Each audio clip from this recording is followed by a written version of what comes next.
Hello, hi guys! Magandang hapon sa inyo lahat. This is Shin Rodriguez from Masigri Channel, a faith healer, also mata reader. So ngayong hapon natatingnan natin ang nagsasabi na ating mga gabay. This is weekly gabay for the month of January 18 to January 24 for the sign of Libra. So Libra, welcome to my channel. Ano kayang messages, advices, and spirit guides ang ating masasaga for today's video?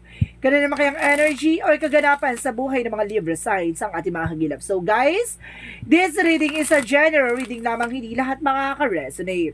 Kunin lamang pa makaka-relate sa inyo and comment down below kung kaninong energy ang ating nasagap. And of course, don't forget to like and subscribe my channel and hit notification bell for more videos updated. Kasi maraming salamat po sa mga walang sawang pagsuporta sa aking channel, lalo na hindi nag-skip ng ads. Naway pagpalain kayo na just at may kapal, siksik, diglig na gumapa ang biyaya manabalik sa inyo. And of course, umpisahin na natin laban for the sign of Libra.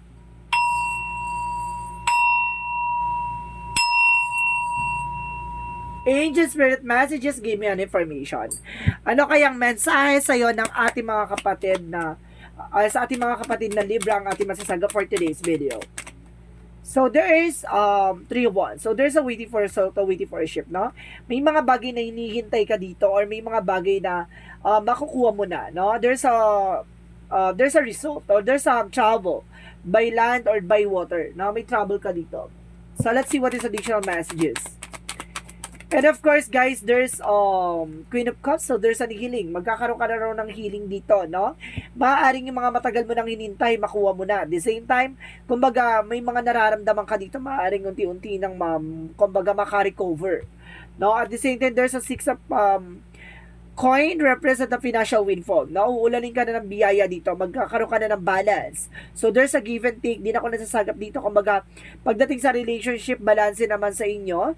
At the same time, pagdating naman sa finances at balance naman, tuloy-tuloy na raw ang magiging pasok na magandang kapalaran sa'yo. So, let's see what is additional messages. So, there's a 2 of Pentacles. So, there's a balance. So, ito nga, no, maging balance ka sa paggastos at pag-savings ng pera. Additional messages. Okay, nalaglagan ba? So, there's a Palace of Cups. So, there's a lot of happiness. So, magkakaroon ka ng happiness daw dito, no? Kumbaga, magiging masaya ka na this time. Kumbaga, mapupunuan ka ng kaligayahan, kasayahan, diba? Kumbaga, magiging maluwag na ang loob mo dito. So, let's see what is additional messages. So, there's a 9 of Cups. So, there's a wish fulfillment. Unti-unti na raw matutupad yung mga pangarap mo dito. No, kumbaga, unti-unti mo nang makukuha yung mga gusto mong makamit. Ganon. So, let's see what is the 3 of Wands. So, there's an 8 of Swords. So, kailangan mong lakasan ang loob mo, lakasan mo ang pakiramdam mo. No, kailangan mo nang kumawala sa sitwasyon or either sa paligid mo, no? There's a 3 of Wands. So, there's an information na makakaalis ka na by the trouble. And of course, there's a waiting. No, kumbaga, darating na yung resulta. Pero, suddenly, there's a possible na 8 of Swords na kumbaga, may pumipigil. No, may umaharang. No, may gumagawa sa'yo dito para hindi matuloy. At the same time, there's a the Hangman. See, I told you. There's a delays. Nagkakaroon ng delays and cancellation. No, so let's see what is the 6 of Coin. At the same time, there's Knight of Swords. So, there's a success driven. So, magsasuccess ka at the end of the time pagdating sa finances. So, let's see what is the 2 of Coin represent the 5 of Cups. So, there's a regret, disappointment, failure. No, may mga bagay dito na kailangan mo maging balance kasi kumbaga maraming nasasayang, maraming nawawala. So, let's see what is the Palace of Cups. There's a Palace of Wands. So, there's a lot of burden and obligations, no? Kumbaga, nandun ka sa part na masaya ka, pero, kumbaga, nandun ka na sa part na parang nahihirapan ka. Alam niyo yung feel na masaya ka, pero nahihirapan ka. Ganon. So, let's see what is the 9 of Cups. Represent the 7 of Cups. So, there's a lot of opportunity coming in for you na madadala mo to ng wish fulfillment. Unti-unti mo na matutupad yan. So, let's see what is the 3 of Wands and of course the 8 of Swords. So, there's 6 of Swords. So, see? Kumbaga, ngayon, unti-unti ka na makakaalis sa sitwasyon. So, ibig sabihin nito, kumbaga, napakiramdaman mo. It's either mag-cleansing ka, guys, para makaalis ka. Para there's a possible, makakaalis ka naman dyan. So, kailangan mo lang talagang kumawala sa toxicities. So, let's see what is the Queen of Cups and the Hangman represent ng the Five of Cups. So there's the Hangman, nagkakaroon ka ng financial loss. So ibig sabihin there's a poverty. No, kaya kumbaga nandoon ka pa lang sa sitwasyon ng kumbaga nagigipit ka pa rin. So let's see what is the Six of Pentacles and the Nine of Swords. So represent the Tower moment. So there's a sudden changes. So there's a major changes coming in for you. May magiging pagbabago dito.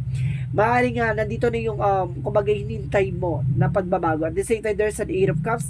So there's a moving on. So kailangan mo na mag-move on or let go. Hayaan mo mangyari yung mga bagay na dapat mangyari. Diba?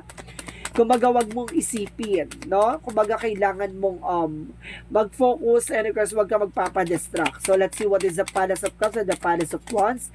So, represent the Four of Swords. Makinig ka sa intuitions mo. Makinig ka sa gut feeling mo. So, let's see what is the Nine of Cups and the Seven of Cups. So, there's a Four of Pentacles. So, there's a budgeting, saving money. So, kailangan mo magtipid, mag-save, no, ng pera or finances para na sa ganun matupad mo tong hinihiling mo. So, let's see what is the outcome.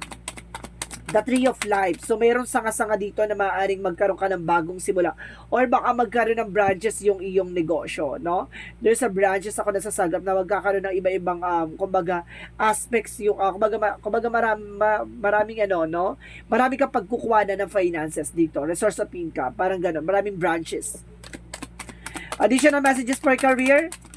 For career is the Seven of Wands. So, protectionan mo kung ano yung grounds mo. Protectionan mo kung ano man yung, ano man ang meron ka. Diba? The King of Cups. Meron ditong devoted and supportive person. Meron dito sumusupport at gumagabay sa'yo. With the Eight of Wands. So, there's a fast communication and fast movement. So, there's an email or messages ka matatanggap. Maaaring malalaman mo kung sino yung tumatrader sa'yo. Makikilala mo kung sino tong, kumbaga, nanloloko sa'yo. With the 888, possible na guys, there's an 888. There's an abundance coming in for you. The 888 is Angel's number, guys. May pera, no? Tuloy-tuloy na may kasaganahan na nag-aantay sa'yo sa kinabukasan. So, let's see additional messages for love life. So, there's the Wheel of Fortune. So, ibig sabihin dito, maaaring kaugnayin nito, love life mo. Now, there's a destiny. No, ito na yung, there's a death card that represent the transformation, pagbabago pagdating sa relasyon. Ito na yung matagal mo nang hinintay. In the Ace of Pentacles, kumbaga kaakibat nito ay good finances and of course stability and control. Wow! So, ibig sabihin itong tao na to ay talagang kasama mo siya sa hirap at ginhawa at sa tagumpay. So, let's see what is the additional messages for the health. For the health naman is the Eight of Coins. So, some of you guys, no, kumbaga, mag-focus ka sa ginagawa mo. Kumbaga, wag ka magpapalipas pa rin ng gutom. Some of you baka nalilipasan dahil sa sobrang, di ba, nakatuto ka sa negosyo at trabaho. At the same time, there's the Sun card. Magkakaroon ka ng clarity dito pagdating sa health mo. The Nine of Wands, slow and steady. Di ba, nandun ka pa rin sa part na nakatuto ka, pero kailangan wag mo kakalimutan yung health mo. Additional messages for magical fairy messages. For magical fairy messages, angel spirit guide. So, there's a debt paid off. So, meron ditong kabayaran, no? Sa mga bagay-bagay. And there's an holiday. So, some of you ha, kumbaga may holiday season dito. So, kailangan mo mag-spend time, no? Sa iyong family, sa sarili mo, no? Pagdating ng holiday season. So, let's see. What is the yin and yang oracle card? So, there's a divine timing, trust. So, kailangan mo magtiwala. No, darating yung araw na para sa'yo ay para sa'yo. And there's a guarded, no, protectionan mo yung grounds mo, even your territory, no, mag-set ka ng boundaries. At the same time, there's an empathy by breakthrough, no. So, ibig sabihin dito na, kumbaga, magtatagumpay ka. So, let's see what is a magical, what is Archangel Michael messages? Archangel Michael messages, this is your life purpose. So, ito talaga yung plano mo sa buhay. Kung ito talaga yung purpose mo sa buhay, no? Ang, kumbaga, ang mag-focus at, kumbaga, ang purpose mo ay maging matagumpay at maging mayaman. And write about your thoughts and feelings. Tama yung hinala, tama nararamdaman mo. And it's time to leave the unhealthy situation. See, kailangan mo nang kumawala sa unhealthy situation. So, let's see what is the romance angels.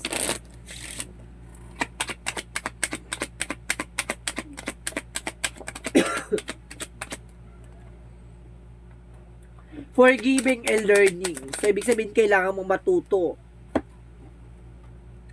no? At magpatawad or kumbaga alisin yung mga bagay-bagay na nagbigay sa iyo ng negatibo. And yes, there's a new love. May bagong pag-ibig.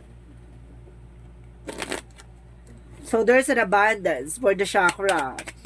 May kasaganahan talaga dito. There's a release. So see, kailangan mong alisin yung nagbibigay sa iyo ng blockages. Kasi baka kaya hindi ka nakakausad or baka kaya hindi ka nakakabangon or hindi ka nakakaipon dahil meron ditong kailangan mong alisin. There's an isolation. See, I told you. Kaya hindi ka makaalis kasi ang daming blockages. And there's an impatient. No? Kailangan habaan mo yung pasensya mo dito. So let's see what is Arcangel Raphael. Messages. Oh my goodness. So what is Arcangel Raphael messages for you? There's a sunlight. So kailangan mo rin ng ng araw, ng sinag ng araw. No, malaki ang benefits niyan sa atin yung sinag ng araw. And there's a school, no? Kailangan mo kumbaga marami ka dapat natututunan sa mga nangyayari sa inyo. Ang school, ang buhay kasi para ka nag-aaral din diyan. Marami ka matututunan. There's a career change. Kailangan mo nang baguhin yung career mo. And of course, there's children. So some of you may mga anak na. So let's see what is additional messages for angel spirit guide. So there's a balance. So kailangan mo maging balance. Maging balance dito at the same time there's a judgment. So kailangan mong kumbaga tutukan yung sarili mo dito, no? Kumbaga may kanya-kanya tayong pagdadaanan, kailangan mo lang talagang malagpasan yung mga bagay na yan kasi there's an all uniqueness, no? May mga pagkakaiba at may mga kumbaga kanya-kanya tayong pagdadaanan, pagandahan ng pagdala. So let's see what is additional messages. So there's a journey. See, I told you, talaga there's a journey or trouble. Maaaring pagdadaanan mo talaga yan kasi yan yung naka-line up sa buhay mo. No, there's a destiny or prophecy. And there's a shielding. See, I told you, protection at pangalagaan mo. Mag-set ka ng boundaries. And there's a psychic ability. So, maaaring, kumbaga, meron ka ng, kumbaga, kakayanan or nasa-sense mo na yung magiging possibilities. So, let's see what is the Monsology. Monsology represent your commitment is being tested. Pagdating sa relasyon, no, subukan na daw dyan, no? Kumbaga, hindi ka nabaguhan. At the same time, a win-win outcome for ka. Si papanalo mo tong laban na to. At the same time, don't let pride get in your way. Alisin mo tong pride na to. And you are good enough. Sapat ka na daw. Huwag ka mag-alala. Diba? So, walang kulang sa'yo, no? And naman, holding a coin. So, some of you, ikaw may hawak ng finances if you are a Libra man. If you are a Libra woman, your person may hawak ng finances. At the same time, women holding a card. So, some of you, mahal na mahal mo yung asawa mo or mahal na mahal ka ng asawa mo.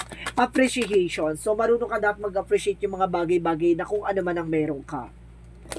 So, let's see what is additional messages for angel spirit guides.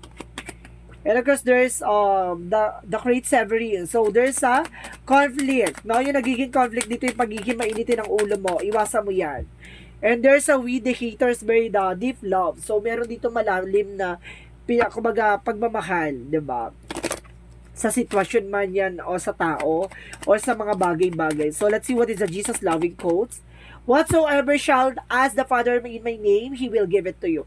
Ano man daw yung mga dapat mong hinihingi or yung mga dapat mong tinatanong sa ating poong may kapal, no? Maaaring makuha mo yan ayon sa kalooban ng Diyos.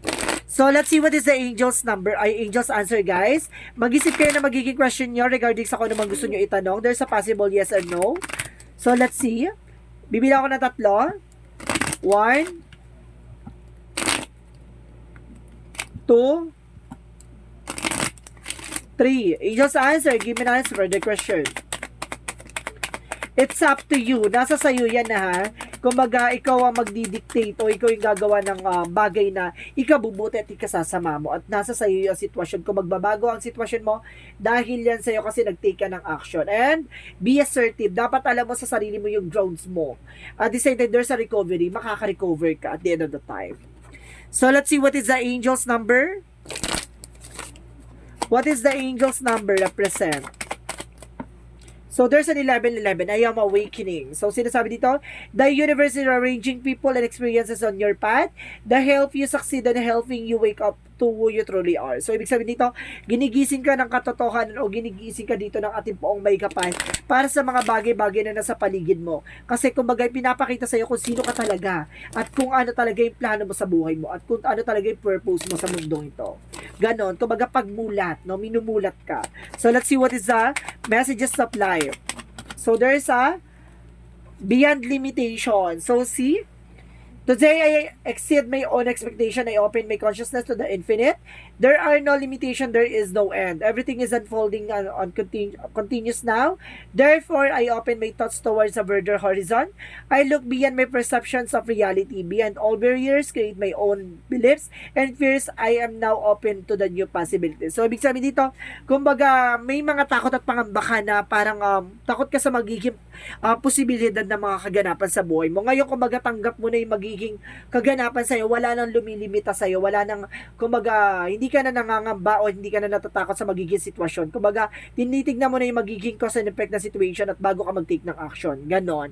Kumbaga, hindi ka na, kumbaga, wala nang takot at pangamba sa magiging sitwasyon or magiging decision mo. So, ngayon, kumbaga, marunong ka na mag-take ng risk or something, kumbaga, inaalam mo muna yung magiging possibilities. So, guys, this is weekly gabay for the month of January 18 and January 24 for the sign of Libra. So, Libra, maraming salamat for your wonderful reading. So, once again, this is Chin Rodriguez from my Sagri channel, a faith healer, also mata reader. And of course, guys, don't forget to like and subscribe my channel and hit the notification bell for more videos update. And of course, maraming salamat sa mga walang sawa pagsuporta sa aking channel, lalo na hindi nag-i-skip ng ads na way pagpalan kayo ng Diyos at may kapal. Siksik diglig nag-uumapa ang biyay manubalik sa inyo. And of course, maraming salamat and see you in the next video. Bye-bye and babush!